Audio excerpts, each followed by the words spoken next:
سوال لے لیتے ہیں اور پھر آگے چلتے ہیں. غزالہ صاحبہ ہیں گجرانوالہ سے. جی بتائیے گا. السلام علیکم ورحمۃ اللہ. وعلیکم السلام ورحمۃ اللہ وبرکاتہ. جی فیضہ جی میرا ایک سوال ہے استاذہ جی سے. جی جی. پوچھنا یہ چاہتی ہوں کہ پہلے تو میں ان عبادات کے متعلق نہیں پتہ تھا، جب سے سیکھا الحمدللہ تو اب کوشش تو پوری کرتے ہیں کہ یہ ہم عبادات جو ہیں اس طریقے سے کر سکیں جیسے میرے اسلاف کر سکتے تھے. اب وہ میں ان کی زندگیاں جب پڑھتے ہیں تو ریسٹ بھی آتا ہے ان پر الحمدللہ. لیکن یہ کہ جب بھی ہم کوشش تو پوری کرتے ہیں اپنی طرف سے، لیکن جب یہ دن گزر جاتے ہیں تو ایسا ہی محسوس ہوتا ہے کہ ابھی کچھ بھی نہیں کر سکے ہم اس حوالے سے. ہماری کوششیں جو ہم نے کی ہیں وہ ناکافی رہی ہیں. پتہ نہیں زندگی میں دوبارہ یہ دن ملتے ہیں یا نہیں ملتے. تو سادہ اس صورت میں ہمیں کیسے عبادات کرتے ہوئے کیا اپنے دل میں ہمیں یہ اطمینان رکھنا چاہیے؟ جی جزاک اللہ خیر. جی استاذہ. بڑا اچھا سوال غزالہ نے، اللہ تعالیٰ آپ کو جزائے خیر دے. ایسا ہے کہ اللہ سبحانہ تعالیٰ جب کسی کو نیک اعمال کا رزق دیتا ہے تو اس پر شکر ادا کرنا ضروری ہے. تو چیزوں کو جو نا کلوز ضرور کرنا چاہیے. مثال کے طور پر ایک عمل کرنے کا موقع ملا تو اس عمل پر اللہ سبحانہ تعالیٰ کا شکر ادا کرنے سے انسان کا دل کھلتا ہے اور انسان اگلا عمل کرنے کے لیے تیار ہو جاتا ہے. جب انسان کی یہ مائنڈ سیٹنگ ہو جاتی ہے نا کہ انسان نے کوئی کام کیا اور یہ کام ابھی کافی نہیں ہے، بظاہر تو یہ بڑی اچھی بات ہے اور یہ اچھی بات ہے بھی کیونکہ آگے بڑھنے کے لیے یہ ضروری بھی ہے. لیکن پھر شکر گزاری کہاں سے آئے گی؟ ہر عمل جو کرنے کا موقع ملا ہے وہ عمل بھی نہیں کر سکتے تھے، اس پر اللہ سبحانہ تعالیٰ کا شکر ادا کرنے کی وجہ سے اطمینان ملتا. بالکل. شکر گزاری بڑی چیز ہے، یہ چھوٹی بات نہیں ہے، اس لیے کہ اللہ سبحانہ تعالیٰ نے اپنی کتاب کا آغاز بھی شکر گزاری سے کیا ہے. الحمدللہ رب العالمین. تو الحمدللہ پہلی بات ہے، یہ چھوٹی بات نہیں ہے. گریٹیچیوڈ بہت بڑی بات ہے. تو یہ اعمال جو ہے نا یہ رزق ہوتے ہیں اللہ تعالیٰ کا. تو جو ملا ہے اس کو یاد رکھنا اور اللہ کا شکر ادا کرنا انسان کو آگے بڑھاتا ہے. ہاں یہ بات اپنی جگہ پر ہے کہ انسان اپنے کیے کو ناکافی سمجھتا ہے اور یہ چاہتا ہے کہ اور کرے. کم از کم پہلے والے کا شکر ادا کر لے اور اللہ سبحانہ تعالیٰ سے پھر اور کی توفیق طلب کر لے، یقین کے ساتھ عمل کرے کہ اللہ تعالیٰ انشاءاللہ قبول کرنے اور والا ہے. مجھے ایسا فیل ہوتا ہے جیسے اللہ سبحانہ تعالیٰ سے جس وقت آپ جزا اور بدلے کی توقع کم رکھتے ہو، بس عمل کیے جاتے ہو، اس کی وجہ سے بھی سکون نہیں آتا، اس کی وجہ سے بھی کنٹینٹمنٹ نہیں ہوتی. جب آپ کو یہ یقین ہوتا ہے کہ اللہ سبحانہ تعالیٰ قدردان ہے، وہ میرے تھوڑے ٹوٹے پھوٹے عمل کو بھی میں نے اس کی بارگاہ میں پیش کیا ہے، اس نے توفیق دی اور وہ میری اس چھوٹی سی کاوش کو ضرور قبولیت کا درجہ دے گا، تو انسان کی کیفیت بدل جاتی ہے. اور انسان کے اخلاص کے اس میں بھی فرق آتا ہے کہ انسان اللہ کے لیے اور زیادہ خالص ہونے کی کوشش کرتا ہے کہ عمل میرا صرف اللہ کے لیے ہو. جی. اور پھر یہ ہے کہ جیسے آپ نے جو کیا ہے اب آگے اس کو کنٹینیو کرنا ہے نا. دوسری چیز جو ہے نا وہ شکر گزاری کے بعد کنٹینیویشن ہے کہ آپ اس کا سلسلہ جاری رکھ سکیں. تو اب اللہ سبحانہ تعالیٰ سے توفیق مانگے، یا اللہ اب آئندہ بھی یہ اعمال کرنے اور کرتے چلے جانے کی توفیق عطا فرما. تو جب آپ لا حول ولا قوت الا باللہ جیسے ذکر کو اپنے زندگی میں شامل کریں گے تو انشاءاللہ اس سے بہت نفع ہوگا، کیونکہ کنز من کنوز الجنہ، جنت کے خزانوں میں سے ایک ہے. تو یہ ذکر ضرور کریں، اللہ تعالیٰ ضرور انشاءاللہ مدد فرمائیں گے. اور ابراہیم علیہ السلام سے جو یہ ہمیں ان کے اسوے سے ملتا ہے، ربنا تقبل منا، ربنا تقبل منا. جب انسان یہ سوچتا ہے کہ میرا عمل ہے اور اللہ سبحانہ تعالیٰ نے قبول کرنا ہے، عمل ناکافی بھی صحیح، یا اللہ تو قبول کر لے، تو سب سے زیادہ سننے والا، سب کچھ سننے والا، سب کچھ جاننے والا، تجھے میرے دل کا حال پتہ ہے اور تجھے میری کمزوریوں کا بھی پتہ ہے، اور میں نے جو کیا اپنی استطاعت کے مطابق کیا، اور تو جو قبول کرنے والا تو اپنی وسعتوں کے مطابق اسے قبول فرما دے. تو انسان کا دل خوشی سے بھر جاتا ہے. جزاک اللہ خیر. بہت خوبصورت جواب دیا آپ نے، اور انشاءاللہ غزالہ جی کی تسلی بھی ضرور ہوئی ہوگی، چیت بھی کر رہے ہیں. آپ ان دنوں کو کس طرح سے پلان کرتی ہیں؟ اچھا، سب سے پہلے تو یہ کہ میں بگنرز میں سے ہوں. میں ابھی بہت زیادہ مجھے اتنا اس کا نہیں تھا، لیکن جب سے میں نے جوائن کیا ڈاکٹر صاحبہ کی کلاس کو، سعدیہ کے سعدیہ نے ہماری بڑی ہیلپ کی ہے اس چیز میں، الحمدللہ، اور بہت میری زندگی میں تو بہت چینج آیا ہے. اور یہ والے پہلے اس لیے میں یہ بتا رہی ہوں کہ میں واقعی بہت زیادہ پریشانیاں اور چیزیں چلتی آ رہی ہیں، سب کے ساتھ ہی چلتی ہیں، لیکن یہ جب سے اس چیز کے ساتھ آپ جڑیں، قرآن کے ساتھ جڑے ہیں اور چیزوں کا پتہ چلنا شروع ہوا ہے، یہ اویئرنیس جب آئی ہے تو لگتا ہے کہ اب کوئی چیز مشکل نہیں ہے. الحمدللہ. سب سے پہلی چیز تو یہ ہے کہ ایک مشکل آتی بھی ہے نا تو وہ اس کے آگے نظر آ رہا ہوتا ہے کہ آسانی آ جانی ہے. تو اس لیے اس چیز کو میں تو بہت اس چیز اور کو مجھے اتنا اچھا لگ رہا ہے آج بھی اور اب تک ہمیشہ بھی جب لوگ آتے ہیں اور یہی بات کا تذکرہ کرتے نظر آتے ہیں کہ جب سے اس کتاب سے جڑے ہیں تو الحمدللہ اللہ تعالیٰ کی طرف سے بہت آسانیاں ہو گئی. اور وہ جو مشکلات ڈھونڈتے ہیں، جو پریشان ہیں اور جن کو کسی طرح سے حل نہیں ملتا، تو حل تو اسی کتاب میں ہے. جی بالکل الحمدللہ. اور صبر کا بھی بہت زیادہ، یہ جڑنے کے بعد ہی اتنا صبر کا بھی پتہ چلا ہے کہ صبر سے ہوتا کیا ہے. جو اندر کی فیلنگ ہے آپ کی وہ بالکل چینج ہی ہو گئی ہے صبر اور شکر کرنے سے. شکر. تو یہ چیزیں دو بہت زیادہ میں نے اپنی زندگی میں بہت اڈاپٹ کی ہیں، اور بہت اس میں سعدیہ کی بھی بہت محنت ہے. اساتذہ ان سے جیسے انہوں نے ایک سیرت نبی پہ پروگرام شروع کیا تھا اساتذہ، تو میرا خیال اب تو وہ نہیں ہو رہا، لیکن وہ ایسی ایک چیز تھی کہ مجھے یہ چیزیں اتنی پتہ نہیں تھی ہسٹری کا اور ساری چیزیں. اب میرے ایسے دماغ میں جیسے ایک مووی چل رہی ہوتی ہے، اور حضرت ابراہیم کا خاص طور پہ جیسے پورا ایک رول ہے ہماری زندگیوں میں، ایک رول ہے ان کا، اور ان کی قربانیاں اور ان کی جو چیزیں تھیں وہ آج تک اس دنیا میں ان کو اللہ تعالیٰ نے ان کی قربانیوں کا انعام دیا ہے. ہمیں تو پلیٹ میں سچ کے سب کچھ ملا ہے، ہم نے تو کوئی قربانی نہیں دی ہے. ہمیں تو پتہ چل گیا یہ کرو پڑھو اور یہ ملے گا اور یہ آسانی ہوگی. لیکن جنہوں نے قربانیاں دی ہیں اور اللہ کے لیے صحیح طرح چلے ہیں، وہ ان کا جو اللہ تعالیٰ نے ان کو مقام دیا ہے، تو ہمارے لیے تو ہم تو زندگی میں اپنی صرف آسانیاں ہی مانگتے ہیں، ہم تو کچھ بھی نہیں اور مانگتے. ہمیں تو سب کچھ بنا بنایا ملا ہے. ہم اس سے جڑ جائیں. اور یہ خاص طور پہ اب یہ جو 10 دن ہے، اس کی بھی ہمیں بالکل اویئرنیس نہیں تھی، مجھے پہلے بالکل نہیں تھی. بس یہی تھا کہ روزہ رکھ لیتے تھے، اور کوئی چیریٹی کا یا کوئی کہ اتنا کتنا گناہ زیادہ اس کا ثواب ہے ان 10 دنوں میں چیزوں کرنے کا. تو وہ ابھی جس طرح پتہ چلا ہے تو اب دل کرتا ہے کہ روز ہی، بلکہ میرے ساتھ اور بھی تھے لوگ. ابھی سعدیہ نے ہمیں بڑا اچھا ایک کلاس اس کے اوپر ہوئی ہے ہماری 10 دن کے جو ہے، تو وہ ابھی سے ہی سارے نفل بھی پڑھ رہے ہیں اور ساری چیزیں بھی لگے ہوئے ہیں کہ ہم اس کو گین کر لیں، کسی طرح ہم اس کا حاصل کر لیں جتنا بھی نفع کر سکتے ہیں. پری ورک آؤٹ چل رہا ہے، پری ورک آؤٹ شروع ہو گیا. تو یہ اویئرنیس سے ہی ہے کہ ہم جتنا جڑیں گے اور ہمیں آسانیاں بھی اتنی زیادہ، اپنی پریشانی میں آسانی زیادہ نظر آئے گی انشاءاللہ تعالی. چلو استاذہ، میں اگلا سوال آپ سے یہ پوچھنا چاہتی ہوں کہ آگے پھر عید کا موقع ہے اور خواتین بہت بیزی ہو جاتی ہیں، تو اپنی روٹین کو کس طرح سے ترتیب دیں؟ قربانیوں کے حوالے سے خصوصی طور پہ ان کا کیا حصہ ہونا چاہیے؟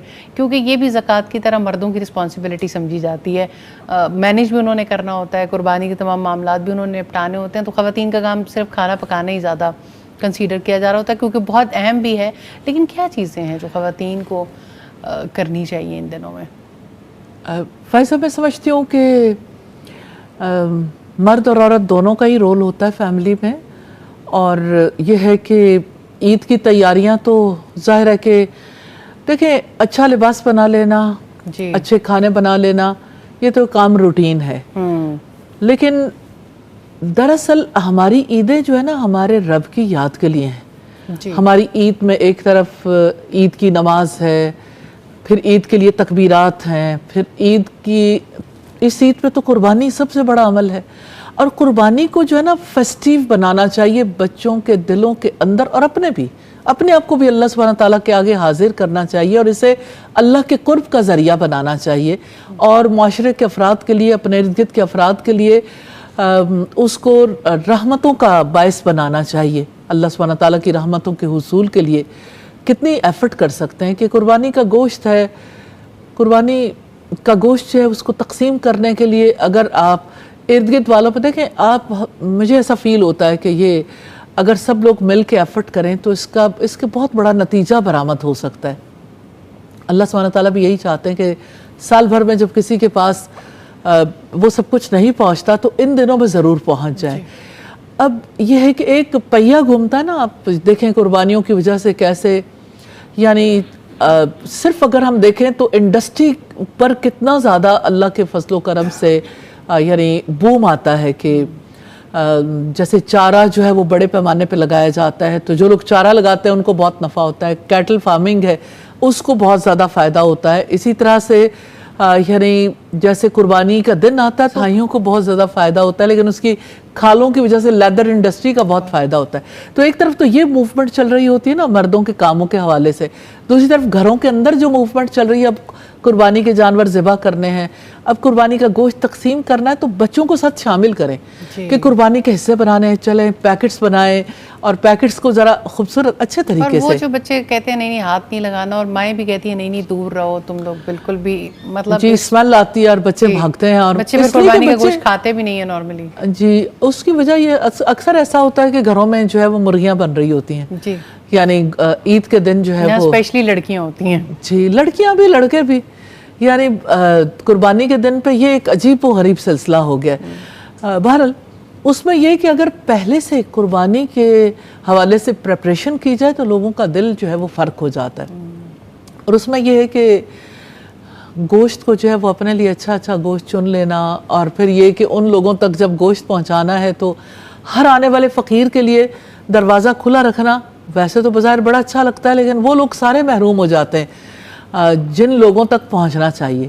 تو آگے بڑھ کے جو ہے نا گھر والوں کے ساتھ مل کے اسے پلان کریں کہ آگے بڑھیں، جائیں ان علاقوں تک جہاں تک گوشت پہنچانے کی ضرورت، خود جا کے گھروں میں عزت کے ساتھ دیکھیں، جیسے اپنے پیاروں کو دیتے ہیں، جیسے اپنے رشتہ داروں کو دیتے ہیں عزت کے ساتھ، اور جیسے اپنے نیبرہڈ میں تقسیم کرتے ہیں، اسی طرح سے ان لوگوں کو تک تقسیم کرنے کے لیے جانا چاہیے. اور میں اسلامک آرگنائزیشن سے آلریڈی اسلامک آرگنائزیشنز ایسے کام کرتی ہیں، ویلفیئر آرگنائزیشنز کچھ نہ کچھ کرتی ہیں، مساجد کے تھرو ہوتا ہے. لیکن یہ ہے کہ مجھے ایسا فیل ہوتا ہے کہ عزت و احترام کے ساتھ اس کو طریقے کے ساتھ انجام دینا بہت ضروری. ورنہ یہ کہ ہر جگہ جہاں قربانی ہوتی ہے وہاں پہ فقراء چھوڑ دیے جاتے ہیں، اور وہ فقراء ہیں جنہوں نے کسی اور مقصد کے لیے سب کچھ جمع کرنا. یہ بھی پری آئیڈینٹیفیکیشن ہونی چاہیے کہ کن علاقوں میں جمع کرتے ہیں پھر بیچ دیتے ہیں. بہت ساری ایسی ایگزامپلز ہیں ہمارے پاس کہ اتنے ہر گھر میں پہنچتے ہیں نا، اتنے بڑے بڑے بیگز. جی بالکل، بیگز جمع کرتے ہیں پھر جا کے اس کو. تو اس کا تو مطلب اس ایونٹ کو بہت زیادہ پہلے پلان کرنے کی ضرورت ہے کہ کہاں مستحق پائے جاتے ہیں، ان کی لسٹیں فہرستیں پہلے تیار کی جائیں اور ان تک اس کو پہنچایا جائے. اور سعدیہ آپ کی کیا روٹین ہوتی ہے قربانی والے دن؟ میں بلکہ بہت پیاری بات شیئر کرنا چاہوں گی کہ جب قرآن نہیں پڑھا تھا نا تو تب وہی والا سلسلہ ہوتا تھا کہ جی باہر قربانی ہو رہی ہے اور ہم اندر ہیں اور بس ویٹ کر رہے ہیں کہ گوشت آ رہا ہے. اچھا جب سے یہ پڑھا کہ جی قربانی اور تقویٰ کا کتنا زیادہ آپس میں گہرا تعلق ہے، اور آپ نے اصل میں اللہ کے سامنے جانور پیش نہیں کرنا، آپ نے اپنا اخلاص پیش کرنا، اللہ کے آگے جھکنا ہے. تو سیکھا استاذہ سے الحمدللہ کہ جب قربانی ہو رہی ہو تو اس کو دیکھنا کتنا ضروری ہے. اور آپ امیجن کریں فائزہ کہ مطلب میں سمجھتی ہوں کہ جیسے دل کی حالت بدل جاتی ہے. مطلب I make sure for me and for my kids کہ ہم کھڑے ہوں اور کہیں نہ کہیں سے ظاہری بات آپ کھڑکی سے ادھر سے ہو رہی ہوتی ہے قربانی، آپ دیکھتے ہو کہ جس ٹائم چھری پھیری جا رہی ہوتی ہے اور جس ٹائم خون گر رہا ہوتا ہے، وہ جو آپ کا اس ٹائم اخلاص ہوتا ہے نا، آپ کہتے ہو کہ یا اللہ تیرے لیے یہ جانور پیش کیا، یا اللہ تو اس کو قبول فرمانا، یا اللہ ہمارے اخلاص کو قبول فرمانا، ہمارے تک اتنی دعائیں دل سے نکلتی ہیں. ڈاؤٹس آپ کے ختم ہوتے ہیں، بچوں کے ڈاؤٹس ختم ہوتے ہیں، کیفیت فرق ہو جاتی ہے نا، ایک دہشت اور روب دل پہ طاری ہوتا ہے. جیسے دل کو سکون مل جاتا ہے کہ مطلب یہ اللہ کے حوالے کر دیا. اور پھر بہت یاد آتے ہیں کہ حضرت ابراہیم علیہ السلام نے کیسے اپنے بیٹے کو گرایا ہوگا اور کیا ان کے دل پہ گزر رہا ہوگا. آپ ایک جانور لاتے ہو نا، 4-5 دن آپ کے دل میں اس کی محبت آ جاتی ہے، آپ اس کو بھی لٹاتے ہوئے اور کرتے ہوئے تھوڑا سا ہوتا ہے کہ بچوں کو کتنا زیادہ ہو رہا ہے. اور جو پال کے جانور کرتے ہیں ان کی تو حالتیں دیکھنے والی وہ فیل کرتے ہو کہ وہ. اچھا دوسری بات میں ضرور یہاں پر مینشن کرنا چاہوں گی جو استاذہ بات کری تھی نا کہ کیونکہ ہم نے بہت نیکیوں کے اعمال اس میں ہم پلان کرتے ہیں سارے، اور صدقے کے حوالے سے، تو مجھے ایسے لگتا ہے کہ اس میں جو بہترین کام ہمیں نظر آتا ہے نا وہ ہے اللہ کے گھر کی تعمیر. الحمدللہ کہ مطلب آپ ابراہیم علیہ السلام اور اسماعیل علیہ السلام کے آپ طرز عمل سے جو سب سے پیارا ایک عمل سیکھتے ہو نا، جو ہمیں سیکھنا ہے، ہمارے بچوں کو سیکھنا ہے سوسائٹی کے اندر، جو سب سے بڑا جو اللہ تعالیٰ نے ان کو دیا کتنی آزمائشوں کے بدلے میں، اور رہتی دنیا تک جس نے قائم رہنا ہے، جس کا اثر الحمدللہ رہتی دنیا کہ اللہ کے گھروں کی تعمیر جو ہے یہ کتنا فروٹفل کام ہے. اور مجھے بہت ابھی جو استاذہ ذکر کر رہی تھی اس دعا کا، میں جب وہ دعا پڑھتی ہوں نا ان کی، اور جب جس طرح سے جب بھی سورۃ بقرہ کو ہم بہت ڈیٹیل میں پڑھ رہے ہوتے، اور یہ دعا کہ اللہ کے وہاب جیسے کہتے ہیں کہ وہ اللہ کے خلیل اللہ کے گھر کی تعمیر کر رہے تھے، اور پھر بھی دعا کر رہے تھے ربنا تقبل منا، اللہ کے حکم سے کر رہے تھے۔ آپ یہ دیکھیں کہ اللہ کے گھروں کی تعمیر کتنا بڑا کام ہے، اور اللہ تعالیٰ کس کے حصے میں لکھتا ہے؟ جو کہ اللہ تعالیٰ کے آگے ایسا ہی اخلاص رکھے جیسا ابراہیم علیہ السلام اور اسماعیل علیہ السلام۔ اللہ تو یہ تعالیٰ ہمیں ہم سب سیکھنے کو کی اس کی ضرورت، توفیق اور اللہ دے۔ ہمیں اپنے گھروں کی تعمیر کی توفیق عطا فرما دے، اور بہترین طریقے سے اس میں اللہ کا ذکر بلند ہو۔ پوچھنے کو تو ابھی بہت سارے سوال ہیں، لیکن وقت جیسا کہ ختم ہو رہا ہے، تو آخری منٹ میں آپ کس طرح سے ساری گفتگو کو سمرائز کرنا چاہیں گی؟ افضل دن ہے اور تھوڑے دن ہیں، اپنے لیے، اپنی نسلوں کے لیے، اپنی امت کے لیے نفع کشید کرنا ہے، خود بھی ان سے آگاہ ہونا ہے اور دوسروں کو بھی آگاہ کرنا ہے، خود بھی عمل کرنا ہے اور دوسروں سے بھی عمل کروانے ہیں، اور ہر ایک نے اپنا اپنا حصہ ڈالنا ہے۔ کوئی کسی فیلڈ میں بھی ہے، میڈیا کے فیلڈ میں ہے، سوشل میڈیا کے فیلڈ میں تو آلموسٹ سبھی ہیں، اور اسی طرح سے کوئی کسی بھی فیلڈ میں، ہر جگہ پر اس مہم میں شامل ہو سکتا ہے، تکبیرات بلند کرنے کے لیے، ایک دوسرے کی مدد کے لیے اور قربانی کے لیے، ہر جگہ پر ایک جو سافٹ اینڈ ہے دین کا، سافٹر وے میں لوگوں کے دلوں میں گنجائش پیدا کرنے کے لیے اور اللہ کے قرب کے لیے اپنی نسلوں کو تیار کرنے کے لیے ہمیں ایفرٹ کرنی چاہیے۔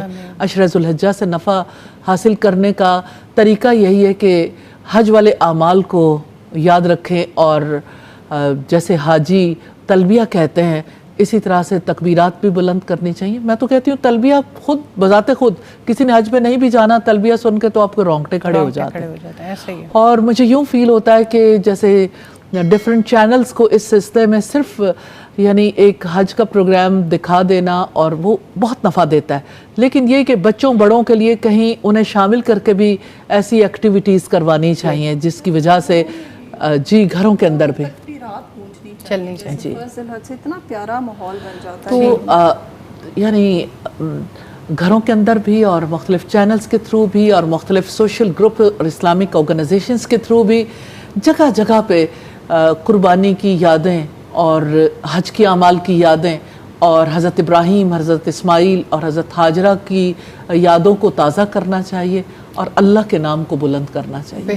اللہ سبحانہ تعالیٰ ہم سب کو توفیق جزاک اللہ خیر استاذہ، میں ایک بار پھر آپ کا بہت شکریہ ادا کرنا چاہتی ہوں کہ آپ نے اتنا قیمتی وقت نکالا اور اس حوالے سے رہنمائی دی۔ سعدیہ جی آپ کا بھی بہت شکریہ، آپ بھی سعدیہ ہیں، آج ماشاءاللہ بہت سعدیاں اکٹھی ہو گئیں، آپ کا بھی بہت شکریہ تشریف لانے کا اور کنٹریبیوٹ کرنے کا۔ آپ کا بھی بہت شکریہ اتنے بہترین طریقے سے۔ جزاک اللہ خیر، اللہ تعالیٰ قبول کرے۔ بس جیسے کہ استاذہ نے کہا بہت قیمتی دن ہے اور بہت کم ہے، اللہ تعالیٰ ہمیں ان سے بھرپور فائدہ اٹھانے کی توفیق عطا فرمائے، اور ان دنوں کی دعاؤں میں ایک دوسرے کو بھی یاد رکھے گا انشاءاللہ۔ وہ جو اللہ کے گھر چلے گئے اور وہ جو جانے والے ہیں اور وہ جو پیچھے رہ جائیں گے، ہم سب مسلمانوں کو، اور اسپیشلی ان مسلمانوں کو جس وقت بڑی تکلیف میں ہیں، جو ہمارے اس گھر کی حفاظت کر رہے ہیں، جس کی حفاظت کرنا ہم سب پہ فرض ہے، ان کو خصوصی طور پہ ان دنوں میں اپنی دعاؤں میں یاد رکھیے گا۔ میں یہ تو نہیں کہتی کہ صرف دعائیں ضروری ہیں، یقیناً عملی میدان، جیسا کہ استاذہ بھی ہمیشہ کہتی ہیں، اللہ تعالیٰ ایسا موقع لے آئیں گے کہ ہم عملی میدان میں بھی جہاں ہمیں بلایا جائے گا ہم انشاءاللہ آگے حاضر ہوں گے، لیکن دعائیں بہت اہم ہیں، اور وہ تکلیف اور کراہتیں اب دیکھی نہیں جاتی۔ اللہ تعالیٰ وہ جو مفہوم ان کو سمجھایا اللہ نے، ہماری نسلوں کو بھی سمجھنے کی توفیق دے، کیسے حسبنا اللہ نعم الوکیل، اللہ کو اپنے لیے کافی سمجھ لینا انسان کی زندگی میں کیا انقلاب لے آتا ہے۔ اللہ تعالیٰ سے دعا ہے کہ ہمیں اور ہماری نسلوں کو بھی اس کا مفہوم سمجھا دیں۔ آئندہ انشاءاللہ اگلے پروگرام میں، اگلی ٹرانسمیشن میں کسی اور موضوع کے ساتھ حاضر ہوں گے۔ جب تک کے لیے اجازت دیجیے، السلام علیکم ورحمۃ اللہ۔